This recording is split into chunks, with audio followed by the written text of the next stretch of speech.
이어서 이티콕입니다. 서울 강서구의 한 고깃집입니다. 테이블에 젊은 남녀가 앉아 있습니다. 얼마 전 온라인 커뮤니티를 뜨겁게 달군 이들입니다. 고깃집 사장의 설명은 이렇습니다. 두 남녀가 들어와 흑돼지 800g, 소주 2병, 음료수 2캔, 누룽지, 비빔냉면, 공깃밥 4개를 주문합니다. 총 9만 원 얻습니다. 그런데 주인과 종업원의 눈을 피해 계산을 하지 않고 사라졌습니다. 이들은 아무런 소지품도 꺼내놓지 않은 채 식사했습니다. QR코드 체크인도 하지 않았습니다.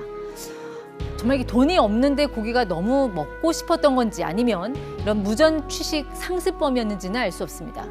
고깃집 주인은 이들을 경찰에 신고하지 않았습니다. 대신 다른 자영업자들의 피해를 우려해 CCTV에 찍힌 얼굴을 공개했습니다. 결국 이들 젊은이들은 고깃집으로 찾아와 뒤늦게 음식값을 치르고 사과하면서 사건은 마무리됐습니다.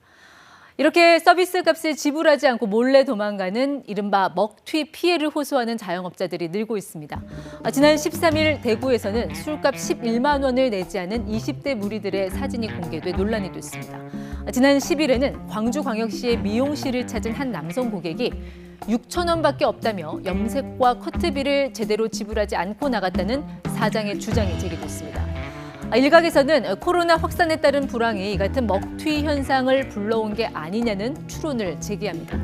그러나 경찰청 통계에 따르면 최근 5년간 무전 취식 신고 건수는 한 해 평균 약 10만 7천 건으로 비슷한 수준입니다. 코로나로 강화된 익명성을 이 원인으로 보는 시각도 있습니다. 마스크를 착용하면서 과거보다 얼굴 노출이 줄어들면서 범죄의 개연성이 더 높아졌다는 것입니다.